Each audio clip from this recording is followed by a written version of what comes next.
안녕하십니까. 저는 국속 강사입니다. 중개사에서는 부동산 학을 강의하고 있고, 우리 평가사에서도 부동산 학을 강의하고 있는 국속 강사입니다. 안녕하세요. 저는 이번에 처음으로 감정평가사에서 관계복귀를 이제 강의하게 된 김희상이라고 하고요. 공인중개사 부동산 공법을 강의하고 있습니다. 근데 부동산 공법하고요.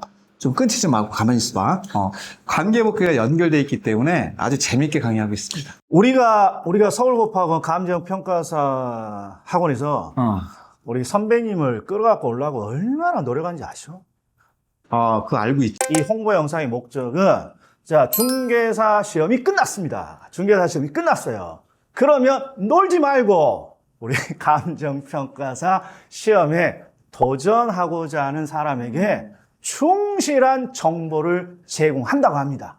이 영상을 누가 들어야 될지 대상을 좀 명확히 좀 하고 가겠습니다. 명확히. 예를 들어서 공인중개사 시험하고 평가사 시험이 약간 난이도의 차이가 있어요. 일단 2차가 논술이라는 것도 중개사 시험하고는 다르고, 주관식이니까. 네.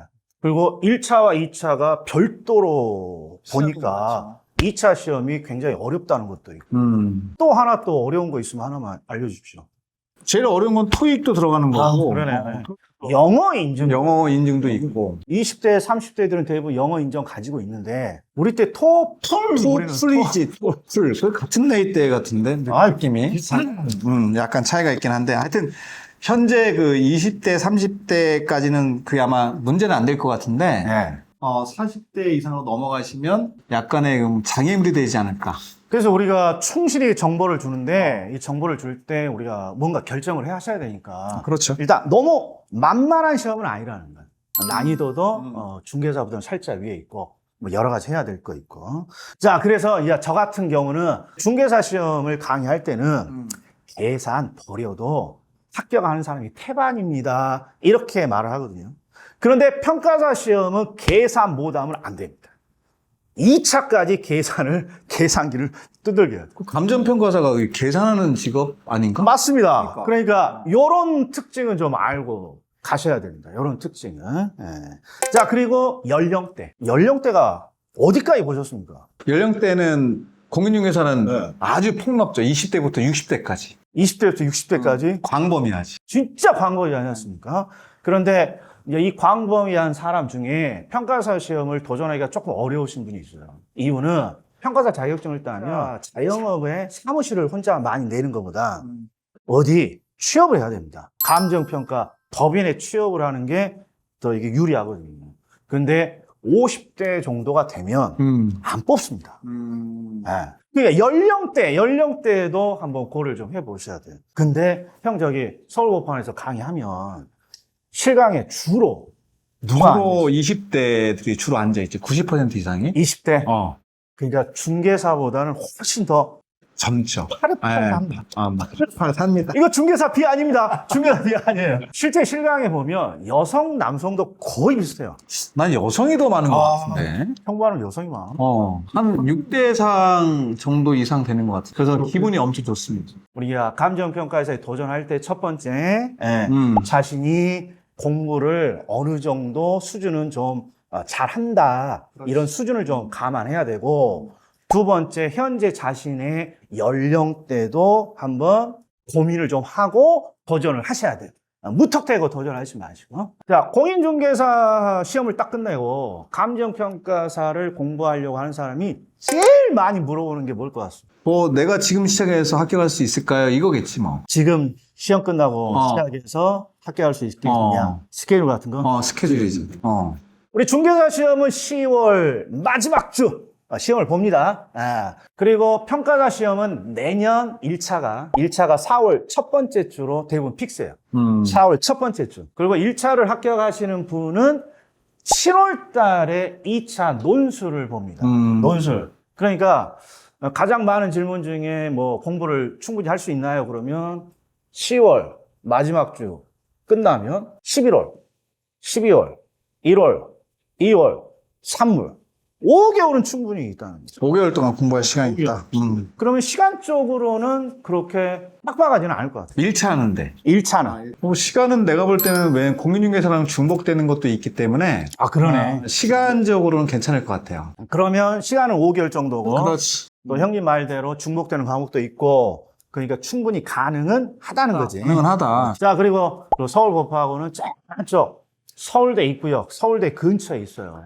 네. 서울법학원 자랑이라더니. 서울법학원은 다른 건 다 필요 없고요. 합격자 수가 제일 많습니다. 그래서 이제 거의 대부분의 감정평가사 준비하시는 분들의 명문이다, 명문. 거의 뭐, 통계로 보면 2023년에 보면은 최종 합격자가 203명인데, 그 중에서 180명이 법학원 출신이니까 90% 이상이 된다는 얘기인데, 그럼 뭐 얘기 끝난 거 아니겠습니까? 대부분 1차 수강생들도 우리 1차 수강생들도 우리 서울법학원 우리 강의를 많이 듣습니다. 네. 그리고 이게 또 2차의 소문은 이런 게 있어요. 200명 정도로 딱 뽑는데 우리 소문이 서울법학원에서 2차 시험을 봐서 학원 등수 100등 안에 들잖아. 그러면 거의 합격. 그래서 이제 2차 공부하는 사람들이 서울법학원으로 많이 와요. 근데 이제 2차는 다른 사람들이 설명할 거고. 그럼. 우리는 1차 한번 해봅시다. 1차. 1차. 자, 1차. 평가사 1차 과목부터 한번 설명해 주세요. 1차 과목은 5과목이 있죠. 부동산학, 여기. 강의하는 부동산학. 제가 강의합니다. 그 다음에 민법이 있고. 민법. 자, 그 다음에 제가 강의하는 관계법규가 있고. 중개사는 공법이라고 부르고, 네. 평가사에서는 감정평가, 관계, 법규라고. 네 글자로 그냥 관계법규라고 합니다, 그냥. 그 다음에 경제학이 있고 회계학. 그러면 민법, 음. 부동산학, 그 다음에 관계법규, 그 다음에 회계, 경제, 그리고 하나가 더 있어라. 토익. 영어 인증. 영어 인증이 20대, 30대들은 영어 인증이 웬만하면 있어. 그런데 이제 저희들 같은 나이대랑 40대 정도는 이게 다시 도전을 해줘야 돼요. 다시. 그리고 이런 것도 있어. 저야 이제 평가사 강의를 오래 했으니까. 우리 토익 같은 건 취업을 목적으로도 토익을 많이 보니까. 그렇지. 이쪽은 좀 빡세. 그래서 우리 시험을 대비해서 영어 인증을 받는 사람들은 편법이 좀 있어. 토익이라든지 또 뭐 토플 뭐 여러 가지가 있는데 이제 지텔프라는 게 있어. 서울대에서만 이렇게 하는 지텔프. 예. 시험 수험생들은 요걸 많이 봐. 이게 어쩔 때는 매 주마다 시험이 있을 수도 있어. 매 주마다. 토익은 한 달에 한 번이잖아. 그리고 여기가 듣는 것보다는 이게 우리가 단순 암기? 그래서 이런 걸 선택하면 조금 더 빠르게 해결할 수 있어요. 그러니까 뭔가 관심이 있는 분들은 중개사 시험 끝나면 영어 인증부터 뭔가 좀 알아보셔야 돼요. 그죠. 우리 평가사의 5과목 중에 애들이 굉장히 싫어하는 2과목이 있어요. 경제학이랑 회계학을 가장 두려워하지. 그러면 경제학하고 회계학 빼고 경제학, 회계학 빼고 부동산학, 관계법규, 민법 요것만 조금 디테일하게 한번 해봅시다. 일단 관계법규는 중개사랑 어느 정도 겹칩니다. 공법에서만 얘기하면 국계법이랑 건축법, 도정법이 이제 중복이 되고 공간법이라고 해서 지적법, 그다음에 이제 우리가 등기. 그러니까 공시법이라고 하는 2과목이 들어가지. 5개가 중복된다고 봐야지. 중개사랑 비중으로 따지면 우리 문제 9문제 중에서 5문제면 60% 된다고 봐야지. 60. 부동산학도 한 60% 겹칩니다. 우리도 한 60%. 안 겹치는 게 있어? 그러니까 출제 우리가 범위는 부동산학인데 그러니까 출제하는 범위가 다르다는 거죠. 이게 중개사에서는 안 내는데 평가사에는 내는 거. 이런 게 한 40%니까 60% 정도. 그리고 제가 우리 민법 선생님들한테 물어봤는데, 민법은 중개사 민법의 범위가 더 넓어요. 중개사 민법의 범위가. 우리 평가사는 물권이 들어가. 물권이 상당 부분 많고, 우리 중개사는 물권보다는 채권, 요쪽까지. 그 다음에 민사특별법, 이런 거. 이게 겹치지 않는 부분이 한 30% 있는데, 어느 정도 커버가 된다 하더라고요. 문제는 전략이 다르다는 게. 예를 들어서요, 우리 1차 과목, 우리 중개사에서는 우리 그냥 민법하고 부동산학 2개 해서 60점만 맞춥시다. 이게 전략이에요. 그렇지. 공법 전략이 어때요? 50점 맞자. 그렇죠. 그런데 평가사는 우리가 빼놓은 2과목, 회계, 경제가 이 너무 낯선 과목이어서 제가 그냥 쭉 경험상 부동산학은 70점 이상을 목적으로 해요. 75점. 그리고 민법은 80점 안 넘으면 민법은 80점 안 넘으면 큰일 났다 그래요. 관계법규도 70점이야. 그래? 70점이야. 그러니까 요 특징을 알고 있어야 돼. 그렇지 않으면 회계하고 경제가 여기가 너무 점수가 안 나오고 시간이 많이 걸리기.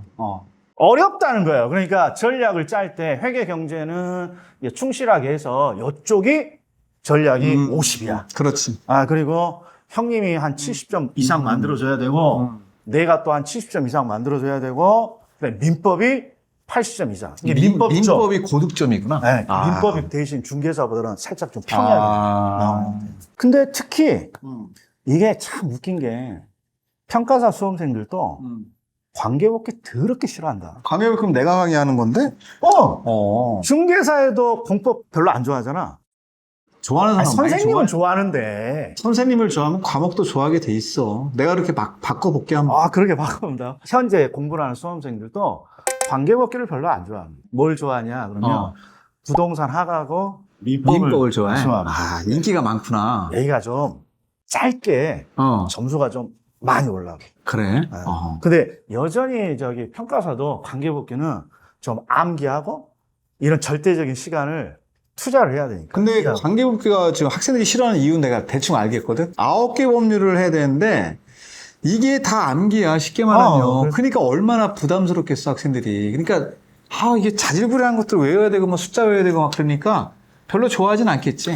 그리고 또 중개사에서 형 좋아하는 사람은 평가사 또 끊으십시오. 우리 선생님 또 평가사에서는 더 멋있게 강의합니다. 그렇죠. 그렇게 해도 돼요? 임팩트 있게 합니다. 자, 정리를 해볼게요. 난이도도 어느 정도 파악하겠고, 스케줄도 뭐 다행히 뭐 충분할 것 같고, 그리고 두 과목 우리 과목 비교했더니 중복되는 것도 있고, 그럼 이제 공부를 어떻게 해야 되냐? 그럼 이제 실강이냐, 인강이냐, 이렇게 고민할 텐데, 자, 일단 실강을 바로 들어오기는 현실적으로 조금 힘듭니다. 이유가 뭐냐 그러면 11월 달에 평가사 시험은 문제풀이 과정이 들어가요. 문제풀이 과정이. 그러니까 아무 베이스 없이 바로 문제풀이 들어올 수는 없잖아요. 그러니까 이제 인강을 좀 선택해서 인강으로 먼저 이렇게 들어오셔야 되는데 여기에 이제 요령이 있는 거예요. 회계하고 경제는 인강을 듣고 와야 되니까 실강을 참여가 불가능해요. 그런데 제 경험상 부동산학, 민법, 그 다음에 형님의 관계법규는 중개사 공부를 충실히 해온 사람은 실강 따라오는 사람도 있어. 가능해요. 공부한 베이직이 있기 때문에. 그러니까 지금 여기서 대상이 공인중개사 학교화 신문을 대상으로 얘기를 하는 거기 때문에 그 베이직이 있잖아요. 물론 뭐 중복되지 않는 거는 인강으로 병행을 하면서 오시면 되겠지만 그렇지 않은 내용들은 뭐 배운 지 얼마 안 되니까 금방 기억이 날 거야. 실강을 선택할 수도 있다. 회계 경제는 좀 불가능한 일이지만 올해 35회 시험 통계가 나왔어요. 자, 그럼 요게 195명이 이제 최종 합격자인데 연령별로 보면 20대, 30대 이게 거의 대부분이에요.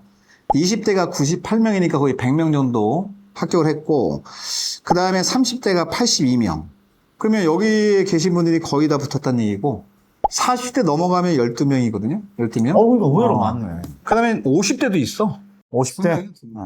60대도 있다니까. 60대 이상이 있다고 지금. 한 명. 3명. 네. 대단하십니다. 그 다음에 우리 1차 합격률은 대충 알고 계십니까? 1차 합격률이 20%에서 30% 정도 되지 않나? 그러면 중개사랑 비슷한 거 아닌가? 비슷하죠. 20%, 30%. 중개사가 25% 정도 되니까 뭐 사이니까 뭐 난이도가 좀 있으면 20% 정도 되는 거고 좀 난이도가 좀 만만하다 그러면 30이 되니까 그 사이에서 나오니까 공인중개사 합격률이랑 거의 비슷하다고 보고 보네. 문제는 2차죠, 2차. 2차가 8% 정도밖에 안 되니까 1차 합격하시고 넘어오셔가지고 2차는 준비를 아주 빡세게 하셔야 될 것 같아요. 근데 8%라고 하면 감이 잘 안 오니까 대충 수치로 치면 우리 중개사는 원서 접수한 막 20만 명이네, 30만 명이네 이러잖아. 40만 명이네, 뭐. 그렇지. 많을 때는. 근데 우리 평가사 시험은 원서 접수가 한 6천 명대. 이것도 진짜 최근 5년에 엄청 늘어서야. 그런데 이제 문제가 2차가 1년 유예가 있어. 우리 중개사처럼. 그러니까 작년에 합격한 사람까지 하면 대부분 2차가 한 500명 정도 들어가서 195명, 200명 합격하는 거야. 이게 수치로는 중개사에 비하면 정말 세 발의 피지. 그러니까 중개사보다는 그냥 공부 잘하는 사람은 할만해, 경쟁률 따지고. 그러니까 자, 중개사 시험 딱 끝나고 그냥 놀지 마시고 공부를 좀 다시 추가로 해보고 싶다 그러면 평가사 자격증에 도전하시기 바랍니다. 자, 한마디. 그 평가사 그 도전하시는 거 적극적으로 추천하고요. 특히 아까 연령대 20대, 30대에 계신 분들은 안정적인 취업이라든가 이런 게 필요하실 것 같아요. 그런 분들이 선호하는 직업 중에 하나가 감정평가사인데 괜찮은 것 같아요. 제가 볼 땐. 저는 개인적으로 적극적으로 추천드리고요. 서울법학원을 더 추천드립니다. 나름 충실하게 기본 정보는 드린 것 같아요.